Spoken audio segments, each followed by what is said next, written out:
नमस्कार। आए दिन आप मणिपुर में हिंसा की घटनाओं की खबर सुनते होंगे, लेकिन आज प्रसंग तो मणिपुर ही है, लेकिन हिंसा नहीं। आज हम लोग जिक्र करेंगे एक पेंटिंग की शैली की, चित्रकारी की एक शैली की, जो अब विलुप्त होने की कगार पर है।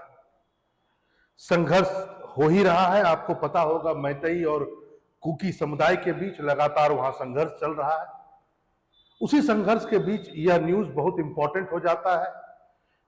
इंपॉर्टेंट इस एस्पेक्ट में, इस परिप्रेक्ष्य में बहुत है, क्योंकि मणिपुर विश्वविद्यालय के एक प्रोफेसर है, वे जीतो मतलब पूरी तन्मयता के साथ में इसको बचाने में लगे हुए।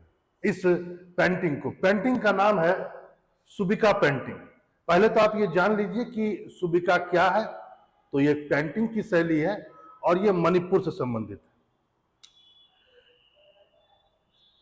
है। इस पेंटिंग का जो खोज हुई, यह पांडुलिपि जो हाथ से लिखे हुए बुके होती हैं, उनमें बहुत सारी, मणिपुर की जो हाथ से लिखी बुकें हैं उनमें बहुत सारी पेंटिंगें मिली। और ऐसी 6 माना जाता है, 6 जीवंत पांडुलिपि है, यानी हाथ से लिखी हुई बुकें। और उन बुकों में जो पेंटिंग हमें मिला, उसको बहुत प्राचीन पेंटिंग से जोड़ा गया, एक शैली से जोड़ा गया, जिसे सुबिका पेंटिंग कहा गया। ये 6 पांडुलिपियां कौन कौन सी, जरा देखिए आप। एक तो सुबिका इटसेल्फ है, फिर है सुबिका पोचाबा, फिर है सुबिका लाई शाबा, फिर है सुबिका चौदित, फिर है सुबिका चेथिल, और फिर है थंगराखेल सुबिका। और इन 6 पांडुलिपियों के माध्यम से और उन में बनाए गए चित्रों के माध्यम से मैतेई समुदाय ने, कहा जाए तो, अपने इतिहास को दर्शाने का प्रयास किया है। क्योंकि ये जो सुबिका पेंटिंग है, जो इन पांडुलिपियों में रखी हुई है, ये वहां के मैतेई समुदाय से है। आप एक बात जान लीजिए यहां पर कि जो मणिपुर का, जो वहां की धरती से जुड़े हुए मूल निवासी हैं, वो बेसिकली मैतेई समुदाय है। आप सुनते होंगे कुकी और मैतेई के बीच संघर्ष। कुकी बहुत बाद में लाए गए, क्योंकि मणिपुर में केवल ऐसा नहीं था कि मैतेई समुदाय ही थे। जो नागालैंड आपका बना, नागा आदिवासियों के नाम पर, तो नागा जो थे वो बहुत स्टेट में थे। वह थोड़े बहुत मणिपुर में भी थे, और नॉर्थ ईस्ट में तो वो बहुत ही ताकतवर समुदाय के रूप में पहले से विद्यमान थे। नागाओं पर कंट्रोल नहीं कर पा रहे थे ब्रिटिश लोग, और माना जाता है ब्रिटिश शासन के दौरान ही कुकी समुदाय के लोगों को वहां बसाया गया, ताकि वो नागाओं को बैलेंस कर सके। वो सारे लोग बाद में ईसाई धर्म में कन्वर्ट हो गए, कुकी समुदाय के लोग। और आज के तारीख में नागा नहीं, बल्कि वहां के जो मूल निवासी, जो मेन थे मैतेई समुदाय, जो हिंदू हैं, उनके साथ इनकी झड़प चल रही है। चलिए, ये सब बातें तो आप जान रहे होंगे, लेकिन, और नहीं जान रहे होंगे तो आप समझ गए, लेकिन आज बात उसकी नहीं हो रही है। बात हो रही है उस सुबिका चित्रकला की। और इसमें मैंने आपको बताया 6 पांडुलिपियों में यह वर्णित, या ये दिखेगा। और ये अब लुप्त प्राय होने की कगार पर आ चुका था, जैसा कि मैंने आपसे कहा। इस पेंटिंग की एक बहुत खास बात क्या है कि इसमें हाथ से निर्मित जो कागज होते हैं उसका प्रयोग होता है, या कहा जाए पेड़ों की छाल, उसका प्रयोग होता है।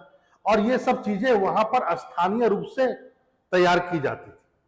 इन सब में, पेंटिंगों में, जो 6 पांडुलिपियां मैंने आपको बोली, इन सब में भी जो सबसे महत्वपूर्ण है वह है सुबिका लाई शाबा। सुबिका लाई शाबा में मैतेई संस्कृति परंपरा, आपको यदि मैं कहूं, मैतेई संस्कृति परंपरा का प्रत्यक्ष और प्रमाणिक निरंतरता आपको साफ दिखाई देगी। और यह चित्र के माध्यम से है। तो इसमें यदि आपसे कहा जाए, या आपसे पूछा जाए, क्वेश्चन के हिसाब से यदि मैं आपसे कहूं कि इन 6 में से कौन से पांडुलिपि है जिसमें आपको मैतेई समुदाय की संस्कृति की प्रमाणिकता के साथ साथ उसकी निरंतरता को दृश्य के रूप में वर्णित किया गया सबसे अच्छे तरीके से, वो लाई शाबा में है, सुबिका लाई शाबा में। जैसा कि मैंने आपसे कहा, ये इसलिए न्यूज में आया क्योंकि एक प्रोफेसर है, उनका नाम है यमुनाम सफा। यमुनाम सफा जो है, ये मणिपुर विश्वविद्यालय के प्रोफेसर हैं, और इनके प्रयास, इन्होंने अपना पूरा ताकत लगा दिया है इस लुप्त प्राय होती हुई जो एक पेंटिंग है, इसको प्रिजर्व करने की, इसको बचाए रखने के लिए और आगे भी इसको बनाए रखने के लिए ये काम कर रहे हैं। यहां पर एक बात ध्यान रखेंगे, वह यह है कि मणिपुर शुरू से ही, यदि मैं आपसे कहूं कि मणिपुर में संगीत, यदि मैं आपसे कहूं कि संगीत के रूप में मणिपुर का जो पॉपुलैरिटी है वो शुरू से रहा है। पहली बार पेंटिंग में मणिपुर का नाम आ रहा है, ये अपने आप में बहुत बड़ी बात। आपको पता होगा कि मणिपुर में मणिपुर क्लासिकल डांस, मणिपुरी जो भारत में क्लासिकल डांस जितने भी हैं उसमें से एक मणिपुरी क्लासिकल डांस भी। तो मणिपुर शुरू से ही बहुत रिच रहा है डांसिंग में। फिर वहां के लोक संगीत भी बहुत ही ज्यादा समृद्ध रहे हैं। क्यों? क्योंकि मणिपुरी जो क्लासिकल डांस है, वो यदि डांस किया भी जाता है तो मणिपुरी सॉन्ग और म्यूजिक पर ही किया जाता है। तो इस पर्सपेक्टिव में, इस परिप्रेक्ष्य में वह पहले से रिच रहा है डांस में। पेंटिंग में लेकिन बहुत पिछड़ा हुआ था, या कहा जाए अभी तक उससे वह रुतबा प्राप्त नहीं हुआ था। आपको यह आश्चर्य होगा कि ये जो डांस वाला आप चित्र देख रहे हैं, ये अर्मेनिया जो एक देश है उसके टिकट पर बना हुआ एक दृश्य है। तो आप सोच सकते हैं कि मणिपुरी डांस कितना ज्यादा अपना रीच को बनाया है वो, और विदेश में भी इसको बहुत रुतबा हासिल है। लेकिन वैसा रुतबा मणिपुर के पेंटिंग को नहीं था। लेकिन जैसे ही ये सुबिका पेंटिंग अभी हाल में चर्चा में आया है, तो अब धीरे धीरे उस पर रिसर्च शुरू हो रहा है।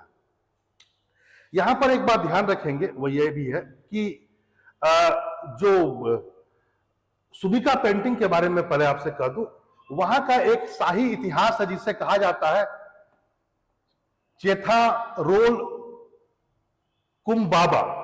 चेथारोल कुम्बाबा एक प्रकार का मैं बोलूं तो बुक है। उसमें मणिपुर के राजाओं का इतिहास है। अभी मैं आता हूं उस पर। तो उस इतिहास को जब आप पढ़ेंगे तो उसमें आपको सुबिका पेंटिंग के बारे में ज्यादा जिक्र नहीं मिलेगा, और वह बुक आपको बता पाने में यह असमर्थ दिखता है कि आखिर यह सुबिका पेंटिंग कब अस्तित्व में आया।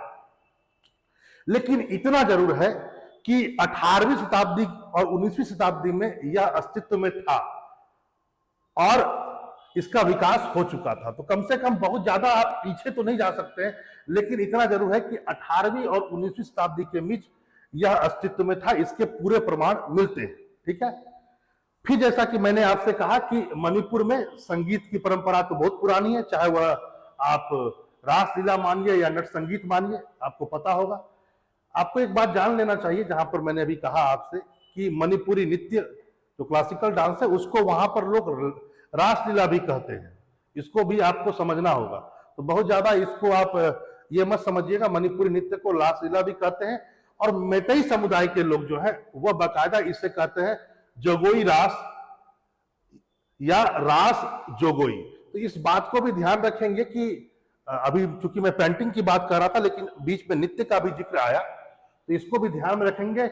जोगोई रास या रास जोगोई मणिपुरी नृत्य को ही कहा जाता है, ठीक है, या रास लीला भी कहा जाता है। और ये दोनों बाकायदा शब्द जो दिए गए हैं ये मैतई समुदाय के दिए गए। यहां पर आप इस बात को ध्यान रखेंगे कि यदि मणिपुरी नृत्य का यदि आप इतिहास समझें तो आपको इसे मैतई समुदाय से जोड़कर देखना होगा। मैतई समुदाय ने ही मणिपुरी नृत्य को पुराने जमाने से लेकर आज तक प्रिजर्व करके, या आगे कहा जाए निरंतरता को बनाए रखा है।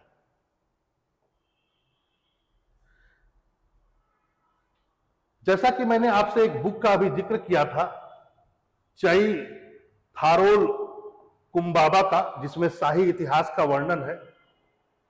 मणिपुर के लोगों के अनुसार या वहां की परंपरा के अनुसार 33 ईसा पूर्व से शुरू होकर के 1955 तक के 76 राजाओं के शासन को यह कवर करता है। मतलब बीसी से लेकर के 1955 तक के शाही इतिहास को यह कवर करता है, लेकिन केवल 76 राजा।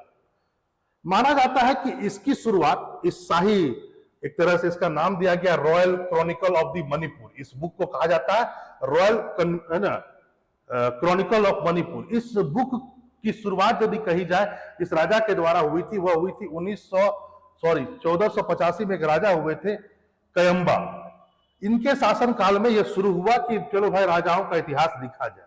उसके बाद एक राजा आते हैं भाग्यचंद।